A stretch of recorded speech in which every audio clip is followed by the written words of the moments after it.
Porque no primeiro governo, Lula, com o sucesso econômico que teve, e de inclusão, inclusive, a inclusão ela é boa para todo mundo, entendeu?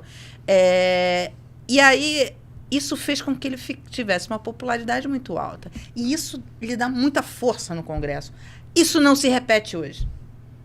Os avanços econômicos que foram feitos não são suficientes para que Lula pegue uma popularidade como ele teve no primeiro mandato e que lhe dê força num Congresso que é muito hostil a ele.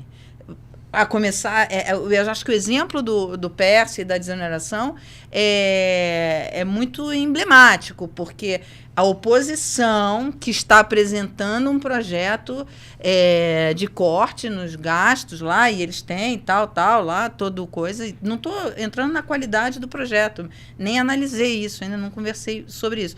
Mas esta oposição, que está tão preocupada com o orçamento fiscal, quem faz? Mantém o PERSE. Não aprova a desoneração da folha, né? Tem. Então, entende?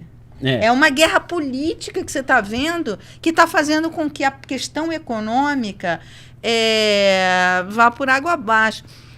Tem um livro que tem as cartas do Roberto Campos, avô, e do Celso Furtado. Duas cabeças completamente opostas em relação ao que entendem de medidas econômicas. Você lê aquelas cartas, dá vontade de chorar. Você fala assim, onde nós perdemos isso? Eles trocavam cartas, discutiam ideias. Um tinha uma admiração ali pelo outro. Você vê isso nas cartas. Cara, onde nós perdemos isso? Isso não tem mais. Isso não existe mais. O Congresso não tem mais isso. Você tem deputado preocupado em lacração na internet. E aí? E onde fica essa discussão? E hoje o Congresso ele tem um protagonismo no orçamento diferente da primeira gestão do presidente Lula, né? Hoje o Congresso ele é protagonista do orçamento público. Tanto é que para você conseguir chegar no corte desses 70 bilhões de reais, tanto no ano de 2025 como no ano de 2026, você tem ali naquela tabelinha uma faixa, uma linha que são emendas. Essas emendas são emendas parlamentares, então você depende também do Congresso. O Haddad, para colocar essa tabela e divulgar isso para a nação, para o público, para a imprensa, é claro que ele conversou com o Rodrigo Pacheco, que ele conversou com o Arthur Lira, então ele está alinhado com os líderes das casas. Lembrando que haverá eleição. Então, assim, os atuais líderes, né, em 2025, você vai ter uma reeleição. Você vai ter uma eleição e esses nomes, eles possivelmente serão trocados. O Arthur Lira, com certeza, ele não pode, né, concorrer de novo. Então, você vai ter uma troca. No Senado também você vai ter uma mudança. Que pode acenar para um Arthur Lira indo para o Ministério. Sim, não, o Arthur Lira indo para o Ministério, e você pode ter, na verdade, você já tem PT e PL que concorreram nas eleições municipais e se degladiaram apoiando o mesmo nome para a presidência da Câmara dos Deputados. Então, o jogo político em 2025, ele muda a partir do momento que você tem uma troca no comando da Câmara e no comando do Senado. E aí você defender os 70 bilhões de reais no corte de gasto público com base nas emendas parlamentares, é isso quem olha, vai fazer conta, pensa na fragilidade política daquela tabela que a gente viu há pouco. Agora, Rafa, só para não deixar passar, né, último trecho que a gente ouviu do Fernando Haddad, porque ele dá o exemplo de quem ganha 600 mil reais por mês. Eu acho que é importante a gente falar sobre isso também. 600 mil reais por mês, por ano, desculpa, 600 mil reais por ano, são 50 mil reais por mês. Então você soma a sua renda total de 12 meses, 600 mil reais por ano. Quem ganha este patamar, para você compor a base orçamentária, já que haverá isenção para quem ganha até 5 mil reais no imposto de renda, você vai pagar 10% dos seus ganhos anualizados. Então, 60 mil reais.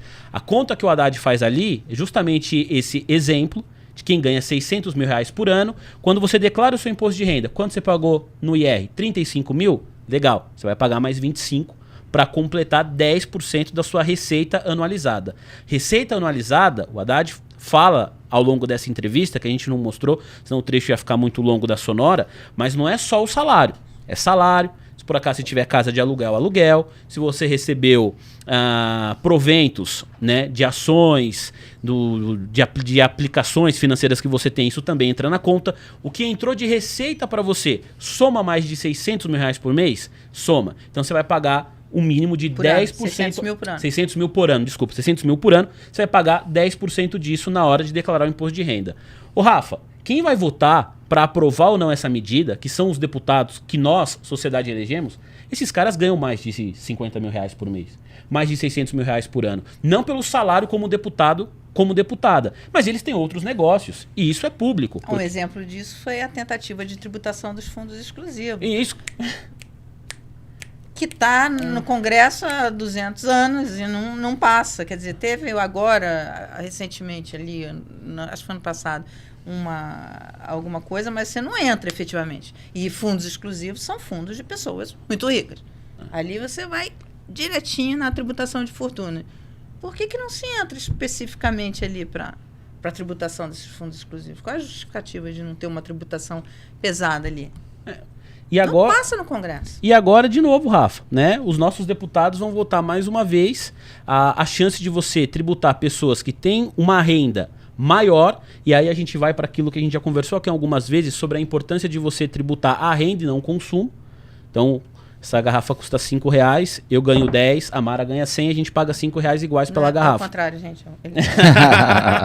Então, consumo, estou tributando o consumo. Não importa o salário, a gente vai pagar o mesmo imposto no produto. Agora, quando a gente tributa a renda, quem ganha mais, paga mais. É isso que o ministro da Haddad está tentando fazer. Você olha para isso, você olha para a premissa, para o conceito, você fala, é bom.